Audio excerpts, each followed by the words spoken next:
शेळी पालनाची पारंपरिक पद्धत चांगली की आता नवीन सायंटिफिक पद्धत चांगली? आजच्या व्हिडिओमध्ये हेच बघणार आहोत.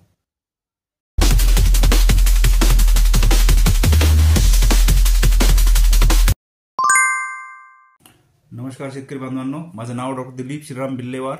मी महाराष्ट्र शासनाच्या पशुसंवर्धन विभागामध्ये पशुधन विकास अधिकारी म्हणून काम करतोय. स्मार्ट पशुधन या यूट्यूब चॅनलच्या थ्रू सर्व शेतकऱ्यांना सोप्या शब्दात मराठी भाषेत माहिती मिळावी हाच आपला एक प्रयत्न आहे. आजच्या व्हिडिओमध्ये आपण बघणार आहोत शेळी पालनाच्या पद्धती. कोणकोणत्या पद्धती आहेत? चला, ॲज युजल माझ्या स्टाईलमध्ये एक छोटासा पीपीटी, तुमचे 10 मिनिट आणि भरपूर सारी माहिती देण्याचा माझा हा तुमचा प्रयत्न. चला तर मग. ज्या प्रकारे आपण बघतोय, हा आपला चौथा एपिसोड आहे शेळी पालनाच्या बाबतीच्या माहितीचा. तर आधीच्या 3 व्हिडिओमध्ये जसं आपण बघितलं की बेसिक फाउंडेशनवर आपण काम केलेलं आहे. ब्रीडिंग स्टॉक कसा असावा ते आपण बघितलेलं आहे. ब्रीड कशाला म्हणतात ते आपण बघितलेलं आहे. आपण शेळी पालन का करायचं ते सुद्धा आपण बघितलेलं आहे. विविध त्याचे ट्रेनिंग्स आहेत छोटे छोटे, ते आपण कुठून घ्यायचे या चार व्हिडिओमध्ये आपण सांगितलेलं आहे. आजचा जो हा व्हिडिओ आहे हा एक स्टेप आपण समोर जाणार आहोत. तर शेळी पालनाच्या पद्धती. तुम्हाला जर हा व्हिडिओ आवडत असेल तर प्लीज लाईक, शेअर आणि सबस्क्राईब करायला विसरू नका. जसं माझं प्रत्येक वेळेला म्हणणं असतं, फोकस ऑन द प्रोसेस. आपण कुठल्या पद्धतीने काम करतोय ही जास्त महत्त्वाची आहे, एंड रिझल्ट महत्त्वाचा नाही. जसं भगवद्गीतेमध्ये सुद्धा सांगितलेलं आहे, कर्म कर फलके आशा मत कर. आपण कर्म करत राहायचे, चांगल्या दिशेने प्रयत्न करत राहायचे, त्याला जो रिझल्ट आहे हा आपोआप चांगला येतो. So focus on the process, not on the results.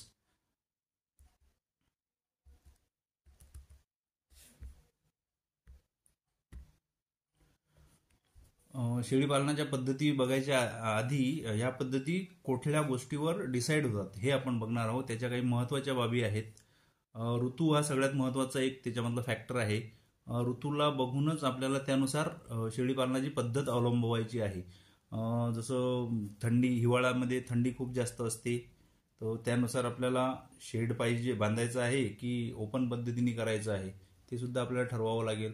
त्यानंतर त्यांचा आहार कुठला देतोय आपण. जर आपण well formulated complete and balance diet त्यांना देत असेल तर त्यानुसार आपली जी पद्धत आहे शेळी पालनाची ती वेगळी होईल. त्यानंतर संगोपन मॅनेजमेंट कशा प्रकारचं आहे, आपोआप मेट होत आहेत, आपोआप त्यांची पिल्लं येत आहेत आणि ते वाढत आहेत, अशी पद्धत असेल तर त्याला वेगळी पद्धत म्हणतात. आणि सायंटिफिक पद्धतीने, वैज्ञानिक पद्धतीने जेव्हा आपण काम करतो त्यावेळेसची जी मॅनेजमेंट आहे ती फार वेगळी आहे, ते सुद्धा आपण आज बघणार आहोत. त्यानंतर प्रजननाची अवस्था, ती शेळी खाली आहे, गामण आहे, त्यानुसार आपण त्याची मॅनेजमेंट करणार आहोत. या 4 गोष्टीवर आपली जी शेळी पालनाची पद्धत आहे, कुठल्या प्रकाराचं शेळी पालन आपण करतोय हे या 4 गोष्टीवर मेन डिपेंड असतं. त्यानंतर शेळी पालनाच्या पद्धती, टाईप्स ऑफ फार्मिंग. मेन म्हणजे 2 पद्धती आहेत. एक पहिली आहे अबंदिस्त पद्धत आणि दुसरी आहे ठाणबंद शेळी पालन म्हणजेच बंदिस्त पद्धत. अबंदिस्त म्हणजे याच्यामध्ये शेळ्या कुठल्याच प्रकारे बांधल्या जात नाहीत किंवा त्या मुक्त असतात, मोकळ्या असतात, म्हणजे चरायला वगैरे सगळ्या याच्यात बाहेर जातात. ठाणबंद म्हणजे एकाच ठिकाणी त्यांना मॅनेजमेंटसाठी सर्व त्यांना एका ठिकाणी पुरवल्या जाते, याला म्हणतात बंदिस्त शेळी पालन. 2 पद्धती आहेत, एक अबंदिस्त आणि एक दुसरी आहे बंदिस्त. तर पहिली जी आहे आपली पारंपरिक शेळी पालन, त्याला म्हणतात अबंदिस्त पद्धत. अबंदिस्त पद्धतीचे फायदे काय आहेत आणि तोटे काय आहेत, दोन्ही या स्लाइडमध्ये आहेत. सर्वात पहिला त्याचा जो बेनिफिट आहे, याचा जंगलात चरण्यासाठी सोडल्या जातात. याच्यामध्ये चाऱ्यावर किंवा चारा लावायचा आहे, त्यांना बाहेरून चारा आणायचा आहे, त्यांना द्यायचा आहे, हे एक टेन्शन शेतकऱ्याला नसतं. जंगलात चरण्यासाठी त्या सोडल्या जातात आणि त्यांना जो वाटेल तो चारा ते खातात. त्यानंतर याच्यामध्ये नर आणि मादी सोबतच असतात, त्यामुळे ब्रीडिंगचं टेन्शन घ्यायचं काम नाही. दिवसभर त्या नर आणि मादी सोबतच राहतात, त्यामुळे जी कोणती बकरी हिटवर असेल किंवा हिटवर आली असेल तिला तो बोकुळ मेट होतो आणि ती प्रेग्नंट राहते. त्यानंतर खाद्य व प्रजनन यावर कोणत्याही प्रकारचा खर्च होत नाही. शेळ्या पूर्ण बाहेर चरायला जात आहेत, त्याला कुठल्याच प्रकारचं काही द्यायचं काम नाही, ना कुठलं शुद्ध पाणी, ना काहीच द्यायचे काम नाही. त्यामुळे खाद्य आणि प्रजनन याच्यावर खर्च होत नाही. याचा एक तोटा हा आहे या पद्धतीचा की 10च्या 20 व्हायला म्हणजे डबल व्हायला 2 ते 3 वर्ष लागतात. कारण की ज्या काही शेळ्या आहेत त्याची जी पिल्लं तयार होतात त्यांचं मॅनेजमेंट व्यवस्थित नसल्यामुळे त्यातले पिल्लं काही कमी होतात आणि इनडिस्क्रिमिनेट ब्रीडिंग असल्यामुळे तिची याची कंडिशन काय आहे, युटरसची कंडिशन काय आहे, युटरसची कंडिशन जर खराब असेल आणि त्यात जर त्याची मेटिंग झाली असेल तर ते फळणार नाही. त्यामुळे याच्या जो जसं कंपाऊंडिंग माझ्या मागच्या व्हिडिओमध्ये एक सांगितलेलं आहे मी की कंपाऊंडिंग याची फास्ट आहे, पण याची फास्ट जर कंपाऊंडिंग घ्यायची असेल तर आपल्याला सायंटिफिक पद्धतीनेच शेळीपालन करावं लागेल. तर 10च्या 20 व्हायला 2 ते 3 वर्ष लागतात. आर्थिक झळ याच्यामध्ये पोहोचत नाही, कुठल्याच प्रकारचा खर्च शेतकरी याच्यावर करत नाही. तो फक्त 5-10 शेळ्या घेतो, तो चरायला पाठवतो, त्याच्यामध्ये मेट होतात, त्याच घामान राहतात, जे त्यांना जंगलात मिळेल खायला तेवढंच त्या खातात आणि त्यावरच त्या जगतात. त्यामुळे आर्थिक जड शेतकऱ्याला याच्यामधून पोहोचत नाही. हिवाळा ऋतू जो आहे हा आर्थिक नुकसानीचा ठरतो या पद्धतीमध्ये, कारण की बाहेर खूप थंडी असते. थंडीमुळे बकऱ्यांना निमोनिया होतो. माझं पहिल्यापासून म्हणणं आहे की बकऱ्यांना 2च प्रकारचे रोग जास्त होतात, एक म्हणजे निमोनिया आणि दुसरा म्हणजे हगवण. तर थंडी हा जो एक मेन पॉझिटिव्ह एजंट आहे त्याचा निमोनिया होण्याचा शेळ्यांना, आणि ह्या दिवसभर बाहेर राहत असल्यामुळे किंवा त्यांची व्यवस्थित राहण्याची घरीसुद्धा सोय नसल्यामुळे त्यांना निमोनिया हा खूप जास्त प्रमाणात होतो आणि हिवाळ्यामध्ये त्यांना खूप नुकसान सोसावं लागतं शेळीपालकांना, जे अबंदिस्त पद्धतीने शेळीपालन करतात त्यांना. परत या पद्धतीमध्ये 30% करडांची मर होते. 30% जे बोकुळ आहेत किंवा करडं आहेत आपले झालेले, तेच आपलं मेन प्रॉफिट असतं याच्यामधलं. कारण की आपण जो ब्रीडिंग स्टॉक आहे किंवा फाउंडेशन स्टॉक आहे तो आपण विकत नाही ना, त्याच्यावरून जे पिल्लं तयार झालेले आहेत तेच आपण सेल करून त्याचा प्रॉफिट आपल्याला घेतो. पण या पद्धतीने जर आपण शेळीपालन केलं तर 30% करडांची मर होते, हे फिक्स आहे. कारण की त्याचं मॅनेजमेंट होत नाही. ते पिल्लू जेव्हा होते तेव्हा ते घरी असतं, दिवसभर शेळी चारायला बाहेर जाते, मग त्या 12 तासात त्याला दूधही प्यायला मिळत नाही आणि काहीच नाही, आणि ते पिल्लं वीक होणं सुरू होतात आणि त्यांची मरण्याचं प्रमाण हे जास्त आहे. चांगले प्रजनन व शुद्ध जाती तयार होऊ शकत नाहीत, कारण की जर शेळ्या एकसाथ, आता गावामध्ये जर आपण बघितलं तर सगळ्यांच्या शेळ्या एकसाथ चरायला जातात, तर कधी हा बोकुळ लागतो का तो बोकुळ लागतो, कोणता बोकुळ लागतो हे सुद्धा आपल्याला माहिती नसतं. आणि जनरली गावांमधले जे अपारंपरिक अबंदिस्त पद्धतीत ज्या शेळ्या आहेत त्या नॉन डिस्क्रिप्ट आहेत, गावरान शेळ्या आहेत, तर त्याला बोकुळ सुद्धा तोच राहील. त्यामुळे ते जे पिल्लू येणार आहे त्याची कुठल्याच प्रकारची जात किंवा ब्रीड आपल्याला कळतच नाही, ते सुद्धा नॉन डिस्क्रिप्ट पद्धतीचंच तयार होते. त्यामुळे चांगल्या प्रकारचं प्रजनन सुद्धा याच्यामध्ये होऊ शकत नाही. पण याचे सगळे जे काही तोटे जरी असले तरी आपल्याला त्याला इम्प्रूव्ह करण्यासाठी काय काय करता येईल बाबा पारंपरिक व्यवसायात सुद्धा. कारण की आता आज हा व्हिडिओ बघितला, तुम्हाला आवडला सुद्धा, तुम्ही लाईक केलं, शेअर केलं, सबस्क्राईब केलं, पण उद्यापासून तुम्ही ठाणबंद नाही करू शकणार ना. कारण की ठाणबंद करण्याच्या याच्यासाठी इन्व्हेस्टमेंट लागेल, शेड लागेल, पद्धतशीर लाईटिंग अरेंजमेंट लागेल, पाण्याची सोय लागेल, सगळ्या गोष्टीसाठी खर्च करावा लागेल. उद्यापासून काही तुम्ही एकदम ठाणबंद पद्धतीत येणार नाही. तर प्रेझेंटली जे करताय, पारंपरिक पद्धतीने जे करताय त्यालाच इम्प्रूव्ह करण्यासाठी आपल्याला काय काय करता येईल ते आपण याच्यामध्ये बघणार आहोत. सर्वात पहिला, शेळ्या बांधण्यासाठी जागा कोंदट नसावी. जनरली जेवढे शेळीपालकांच्या घरी जे अपारंपरिक पद्धतीने करतायत त्यांचं मी बघितलेलं आहे की 10 शेळ्या, 20 शेळ्या, 50 शेळ्या एका रूममध्ये कोंडून टाकतात ते डायरेक्ट. आणि रूममध्ये कोंडून टाकल्यामुळे त्या ज्या रूमचं वातावरण आहे ते पूर्ण ह्युमिड होऊन जातं. ह्युमिड होतं, त्यानंतर प्रत्येक जेव्हा श्वासोच्छ्वास करतो आपण तेव्हा कार्बन डायऑक्साईड बाहेर पडतो आणि त्या रूमला व्हेंटिलेशन नसतं, काहीच नसतं, त्यामुळे तो कार्बन डायऑक्साईड बाहेर जात नाही, तो तिथेच राहतो आणि सफोकेशन सुरू होते. सफोकेशन सुरू झाल्यामुळे त्यांचं जो युरिन आहे ते सुद्धा तिथंच पडतं, त्यांच्या लेंड्यासुद्धा तिथंच पडतं, त्यातून सुद्धा युरियाचा जो वास असतो, युरिनचा जो एक स्पेसिफिक वास असतो त्याच्यामध्ये युरिया असतो, युरियाचा वास त्या पूर्ण याच्यामध्ये येतो आणि त्यांना न्यूमोनिया होण्यासाठी ते सर्वात मेन कारण आहे. त्यामुळे जे शेळ्या बांधण्याची जागा आहे तुमची, अपारंपरिक पद्धतीतली असो का कुठली असो, पण ती कोंदट नसावी, कोंडलेली नसावी, थोडीशी प्रशस्त असावी, तिथं ऊन आलं पाहिजे, थोडासा वारा खेळता राहिला पाहिजेत, म्हणजे पावसा वगैरेपासून त्याचं संरक्षण झालं पाहिजे, त्यानुसार ती जागा असावी त्यांची बांधण्याची. त्यानंतर गोठ्याची स्वच्छता हे खूप महत्त्वाचं आहे. ज्या काही लेंड्या तिथं पडतील त्या साफ करून घेणे. नाही समजा आवरली झालं किंवा एका तासात झालं, 2 तासात झालं, पण दिवसातून 2 वेळा 3 वेळा तरी तो गोठा स्वच्छ केला पाहिजे. कारण की हे जे लेंड्या पडतात याच्यामधूनच या दुसऱ्याच्या चाऱ्यावर जर त्या लेंड्या पडलेल्या असतील आणि त्या जर दुसऱ्या शेळीच्या खाण्यामध्ये गेल्या तर त्यातून त्यांना वर्मचं इन्फेक्शन होतं, जंताचा प्रादुर्भाव त्याच्या थ्रू जास्त पसरतो. त्याच्यानंतर पाण्यामध्ये जर त्या लेंड्या पडल्या तर त्यातून सुद्धा जंताचा प्रादुर्भाव एका शेळीपासून दुसऱ्या शेळीला होऊ शकतो. परत गोठ्याची स्वच्छता करताना गोचिडांचा प्रादुर्भाव हा एक खूप मेजर प्रॉब्लेम आहे. या गोचिडांचा प्रॉब्लेम कसा सॉल्व्ह करायचा याचा सेपरेट आपण व्हिडिओज बनवू, कारण की हा खूप मोठा इकॉनॉमिकल कॅरेक्टर म्हणतात त्याला, म्हणजे इकॉनॉमिक्सवर बर्डन आणणारा हा विषय आहे. त्यामुळे इकॉनॉमिक्स लक्षात घेता गोचिडांची व्यवस्था ही सुद्धा खूप महत्त्वाची आहे, त्यावर सुद्धा लक्ष दिलं पाहिजे. चारून घरी आल्यानंतर 200 ते 250 ग्रॅम खुराक आपण दिली पाहिजेत. खुराक इन द सेन्स त्याच्यामध्ये क्रूड प्रोटीन म्हणजे प्रोटीनचा सोर्स आणि एनर्जीचा सोर्स त्याच्यामध्ये असला पाहिजेत. प्रोटीन आपल्या बॉडी बिल्डिंगसाठी, वजन वाढीसाठी खूप महत्त्वाचं आहे. बाहेर जेव्हा ते चारायला जातात तेव्हा ते फक्त झाडपाला खातात. जर हिरवा झाडपाला त्यांनी खाल्ला तर त्याच्यामध्ये 75% 70% पाणीच असतं आणि उरलेले 25% मग क्रूड प्रोटीन, क्रूड फायबर म्हणजे फायबर, कार्बोहायड्रेट, प्रोटीन हे वेगवेगळे पार्ट असतात. तर त्यांचं तेवढं न्यूट्रिशन किंवा पोषण होत नाही. त्यामुळे घरी आल्यानंतर 200 ते 250 ग्राम खुराक जर दिली अपारंपरिक पद्धतीमध्ये तर त्यांना चांगला रिझल्ट मिळू शकतो. उन्हाळ्यामध्ये बाहेर जर त्या चरायला जात असतील तर त्यांना हिरवा चारा मिळतच नाही. हिरवा चारा त्यांना न मिळाल्यामुळे पाण्याची कमतरता होते आणि त्यांचं पोटसुद्धा भरत नाही. आणि ड्राय जो चारा आहे तो पचण्यासाठी फार जड असतो, म्हणजे कोरडा झालेला चारा हा पचण्यासाठी जड असतो. आणि शेळी हा रवंथ करणारा प्राणी आहे, त्याच्या शरीरामध्ये गवत हा प्रकार पाहिजेतच, त्याच्याशिवाय त्याचं डायजेशन व्यवस्थित राहत नाही. त्यामुळे उन्हाळ्यामध्ये 2 ते 3 किलो हिरवा आणि 1 किलो सुका चारा घरी दिलाच पाहिजे. नवजात करडांना 15व्या दिवसापासून थोडा चारा देणे सुरू केलं पाहिजे, कारण की आपण बघतोय शेळ्या सकाळी 7 वाजता ज्या जातात ते संध्याकाळी 7 वाजता येतात. तर या मधातल्या पिरियडमध्ये जर त्याला आपण दूधच नाही दिलं किंवा कुठल्या सप्लिमेंटसुद्धा नाही दिलं, काहीच नाही दिलं तर ते पिल्लं मरून जातात. म्हणूनच याचं मेन कारण आहे 30% जे याची करणं मरतात ते त्याच कारणामुळे मरतात.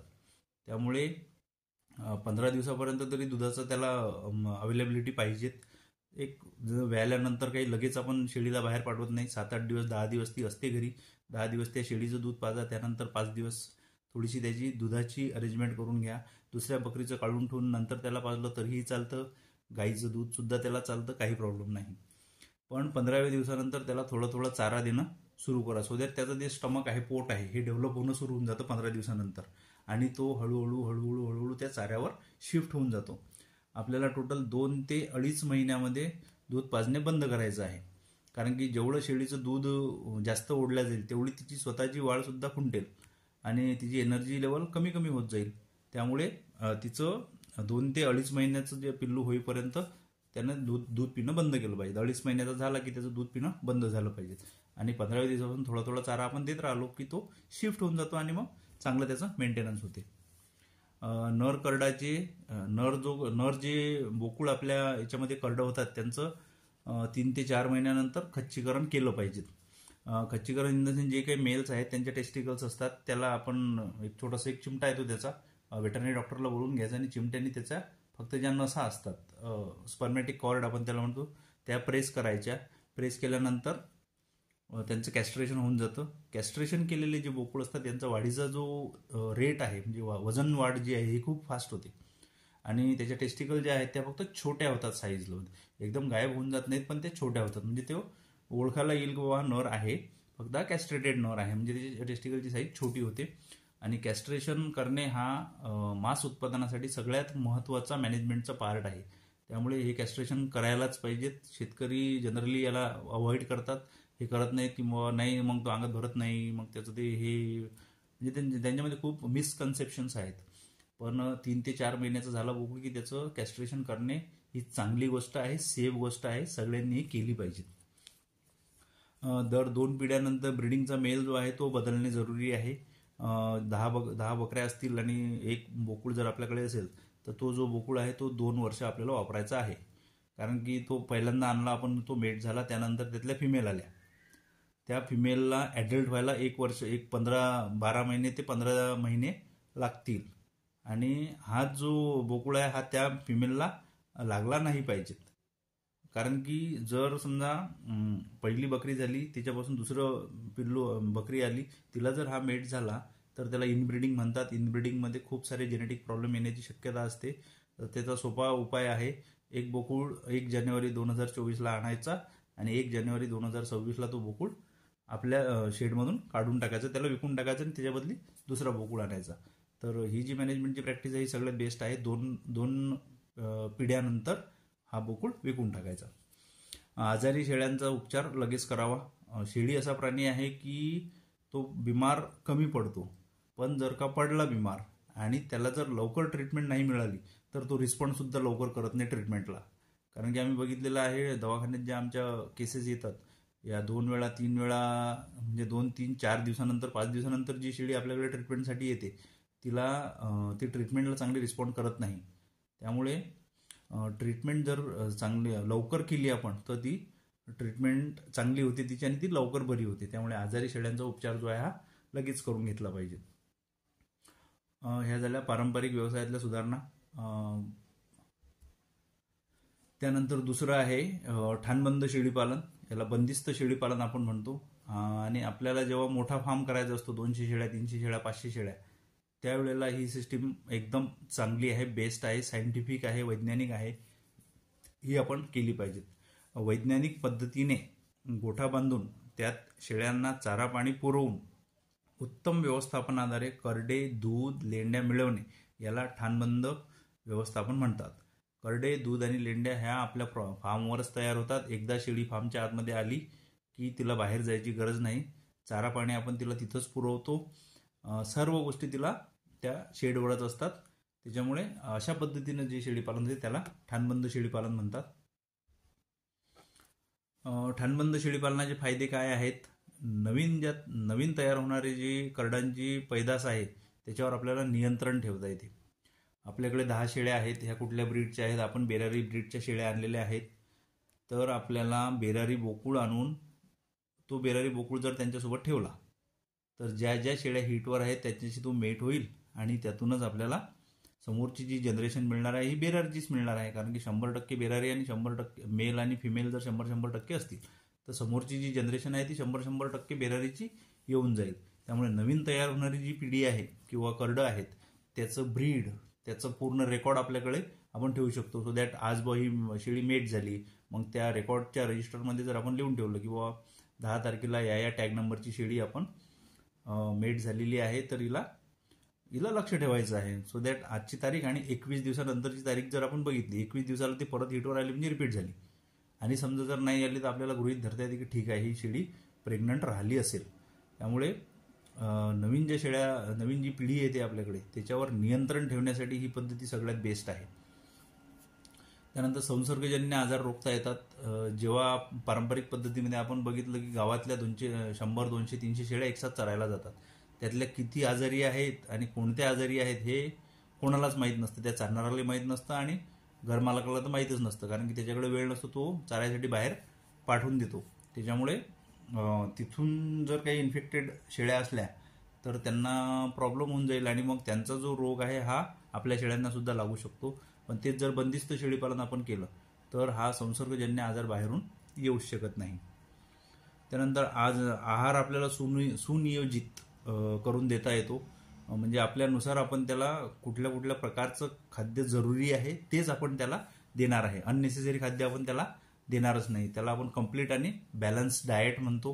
कंप्लीट आणि balance diet in the sense त्याला किती क्रूड प्रोटीन म्हणजे प्रोटीन पाहिजेत, किती कार्बोहायड्रेट पाहिजेत, किती फॅट पाहिजेत, व्हिटॅमिन्स किती पाहिजेत आणि मिनरल्स किती पाहिजेत, हे सगळं आपल्यानुसार आपण त्याला देऊ शकतो. अशा प्रकारे जर कंप्लीट आणि बॅलन्स डाएट आपण शेळीला दिलं तर तिची वजनाची वाढ, प्रजनन क्षमता, करडं देण्याची जी शक्ती आहे ती खूप चांगली वाढते. त्या कमी आजारी पडतात, त्यांची इम्युनिटी वाढते, रोगप्रतिकार शक्ती वाढते आणि at the end of the day आपल्याला व्यवसायामध्ये कमी वेळेत जास्त फायदा मिळतो. त्यामुळे सुनियोजित आहार जर आपण दिला, कंप्लीट अँड बॅलन्स डाएट, तर आणि हे फक्त शक्य ठाणबंद शेळीपालनामध्येच आहे. पारंपरिक पद्धतीत त्या बाहेर चरायला जातात, त्या कधी काय खातात त्याच्यावर आपला कंट्रोल नाही. जर हे ठाणबंद असलं तर आपण चांगल्या प्रकारे कंट्रोल करू शकतो या गोष्टीला. चरताना खर्च होणारी जी ऊर्जा आहे म्हणजे आता जर बघितलं आपण सकाळी 7ला निघाली आणि संध्याकाळी 7ला ती घरी आली, तर याच्यात एखादा तास जर त्या चारणाऱ्यांनी त्या बसवल्या असतील कुठे झाडाखाली तर ठीक, नाहीतर त्या सकाळी 7 ते संध्याकाळी 7 म्हणजे 12 तास त्या शेळ्या फिरतच आहेत. जेवढा काही चारा खात आहेत त्यातली 50% एनर्जी तर त्या फिरण्यामध्येच वेस्ट होत आहे ना. त्याच्यामुळे चरताना जे फिरत राहतात बकऱ्या, त्याची जी ऊर्जा आहे ती कमी करता येते आणि ती ऊर्जा स्थानबंद शेळी पालनामध्ये तिला एकाच ठिकाणी आपण देतोय. ती त्या गोठ्यातच आहे, तिला कुठे जास्त फिरायचं काम नाही, तिच्याजवळच पाणी उपलब्ध आहे, तिच्याजवळच चारा उपलब्ध आहे. असं जर आपण मॅनेजमेंट केलं ठाणबंद पद्धतीत तर तिची फिरण्यावर जाणारी जी ऊर्जा आहे ती कन्वर्ट होऊन कुठं जाईल मग? एक तर तिचे वजन वाढ होईल, नाही तर तिच्या दुधाच्या प्रोडक्शनमध्ये वाढ होईल. आणि दोन्ही आपल्यासाठी महत्त्वाचे आहेत. वजन वाढ जर झाली तर आपल्याला मीठ जास्त मिळतं आहे आणि दुधाच्या प्रोडक्शनमध्ये जर वाढ झाली तर ते जे दूध आहे हे आपण पिल्लांना पाजणार आहे आणि पिल्लांना ते वजन वाढीसाठी म्हणजे कामात येणार आहे. त्यामुळे चरताना खर्च होणारी ही जी ऊर्जा आहे ही प्रोडक्शनवर आपल्याला डायव्हर्ट करता येतं. दिवसभर बाहेर चरणाऱ्या शेळ्यांच्या लेंड्या ज्या आहेत, आता 12 घंटे जर त्या बाहेर राहत असतील, कारण की लेंड्या ह्या खत तयार करण्यासाठी सगळ्यात महत्त्वाचा इन्ग्रेडियंट आहे. आता आपला भारत जो आहे हा ऑर्गॅनिक शेतीकडे परत वापस येत आहे. युरियाचा वापर वाढलेला आहे, सगळ्या फवाऱ्यांचा वापर वाढलेला आहे, खर्च वाढलेला आहे. तर हळूहळू आता आपल्याला परत पारंपरिक जी आपली शेतीची सेंद्रिय शेती ज्याला म्हणतो आपण, ऑर्गॅनिक फार्मिंग, याच्यावर परत भारत वापस येणार आहे. त्यामुळे शेणखताला खूप जास्त डिमांड अजून समोरच्या फ्युचरमध्ये सुद्धा येणार आहे. आणि 12 तास जर ती शेळी बाहेर चरत असेल तर तिच्या अर्ध्या लेंड्या तर बाहेरच पडल्या ना. त्याच्यापेक्षा जर ठाणबंद पद्धतीनं आपण केलं तर त्या ज्या लेंड्या आहेत त्या गोठ्यातच पडतील, त्या जमा करून आपण त्याचं चांगल्या क्वालिटीचं खत तयार करू शकतो. हे ठाणबंद शेळी पालनाचे फायदे आहेत. आणि ही जी पद्धत आहे हीच सगळ्यात बेस्ट आहे. या पद्धतीवरच आपण काम केलं पाहिजे. ज्यांच्याकडे 2 शेळ्या, 3 शेळ्या, 5 शेळ्या आहेत त्यांचं ठीक आहे, पण 500 शेळ्या स्केलेबल बिझनेस हा कधी मोठा करता आला पाहिजे. 500 शेळ्या चारायला जाणं म्हणजे हेडेक आहे. त्यातली एखाद्या नाल्यात पडून जाईल, एखाद्या नदीत पडून जाईल, एखाद्याचा पाय गड्ड्यामध्ये अडकेल, फ्रॅक्चर होईल, खूप सारे प्रॉब्लेम्स आहेत. पण तेच ठाणबंद पद्धतीमध्ये व्यवस्थित गोठा बांधून सेपरेट पेनमध्ये जर 20 शेळ्या, 10 शेळ्या, 10 शेळ्यांचे आपण पेन बनवले व्यवस्थित. हाऊसिंगची सिस्टम कशी आहे ती आपण समोर बघणारच आहोत. त्यासाठी आपण कमीत कमी 50 लाईक तरी या व्हिडिओला द्याल अशी माझी अपेक्षा आहे. 50 लाईक झाली की आपण हाऊसिंगचा एक चांगला विथ मेजरमेंट जागा कशी सिलेक्ट करायची, एका शेळीला किती जागा लागते, शेडची हाईट किती असावी, त्याचं लेआउट सहित आपण एक चांगला व्हिडिओ आपण बनवणार आहोत. तर 50 लाईक तुम्ही या व्हिडिओला द्याल असं मला वाटतं. तर दिवसभर बाहेर चरणाऱ्या शेळ्यांच्या लेंड्या ज्या आहेत त्या वाया गेल्या नाहीत पाहिजेत. ओव्हरऑल इन शॉर्ट काय आहे, कंट्रोल ऑफ द बिझनेस. ह्या बिझनेसचा पूर्ण कंट्रोल आपल्या हातामध्ये असतो. हिला कोणत्या ब्रीडनी मेट करायचं आहे, किती चारा द्यायचा आहे, किती पिल्लांना दूध पाजायचं आहे, डिवर्मिंग किती करायची आहे, सगळ्या गोष्टीवर कंट्रोल आपला राहतो. आणि जेव्हा बिझनेसचा कंट्रोल आपल्या हातामध्ये असतो तेव्हा तो कशा प्रकारे वाढवायचा हे आपण चांगल्या पद्धतीनं मॅनेज करू शकतो. एकूण जर विचार केला तर मी 2 पद्धती सांगितल्या तुम्हाला, पारंपरिक अबंदिस्त पद्धत आणि बंदिस्त पद्धत. एकूण जर विचार केला तर पारंपरिक सराव पद्धत बिनभरवशाची व म्हणून अयोग्य ठरवली जाते. 2 शेळ्या 3 शेळ्यावाल्यासाठी ते बेस्ट आहे, पण जर 50 शेळ्या 100 शेळ्या आपल्याला करायच्या असतील तर आपण सराव पद्धतीने जर केलं तर ते बिनभरवशाची आणि अयोग्यच आहे. त्याच्यामध्ये आपल्याला प्रॉफिट होणारच नाही याची 100% गॅरंटी आहे. 50, 100 किंवा त्याहून जास्त शेळ्या पाळणाऱ्यांनी ठाणबंद पद्धती आत्मसात करणे आवश्यक आहे. ठाणबंद पद्धतीचं पूर्ण नॉलेज आपण या यूट्यूब चॅनलवर देणारच आहोत. ही जी सिरीज आहे ही पूर्ण शेळीपालनाचीच आहे. माझा जो मोटिव्ह आहे की शेळीपालकांना मराठीमध्ये सिंपल सोप्या भाषेत माहिती मिळावी हाच आहे. तर ठाणबंद पद्धतीचं जर आपण नॉलेज आत्मसात केलं तर आपल्याला याचा खूप फायदा होऊ शकतो. थँक्यू. ओव्हरऑल काय एक रिकॅप जर छोटासा घेतला तर आजचा जो व्हिडिओ होता हा पद्धती, टाईप्स ऑफ फार्मिंग, म्हणजे कोणकोणत्या पद्धतीने शेळीपालन आपण करू शकतो. 2च पद्धती आहेत. 2 पद्धती म्हणजेच एक आहे पारंपरिक पद्धत आणि दुसरी आहे ठाणबंद शेळीपालन. त्यातली ठाणबंद शेळीपालन ही बेस्ट आहे. हेच मी या व्हिडिओच्या शेवटी तुम्हाला सांगू शकतो. तुम्हाला माझा प्रयत्न आवडला असेल तर या व्हिडिओला खूप लाईक, शेअर आणि सबस्क्राईब करा आणि 50 लाईक्सचं मी टार्गेट घेतोय या व्हिडिओसाठी. त्यामुळे तुम्हाला जर हा प्रयत्न आवडला तर समोरच्या शेतकऱ्यांना सुद्धा हा व्हिडिओ पाठवा. आणखी काही जर तुमचे कमेंट असतील किंवा तुम्हाला काही विषयावर माहिती लागत असेल तर तुम्हाला तो विषय सुचवू शकता, आपण त्यावर सुद्धा व्हिडिओ बनवू. चला तर मग थँक्यू. स्मार्ट पशुधनमध्ये तुम्ही एवढा वेळ दिलात त्याबद्दल खूप खूप धन्यवाद. नमस्कार.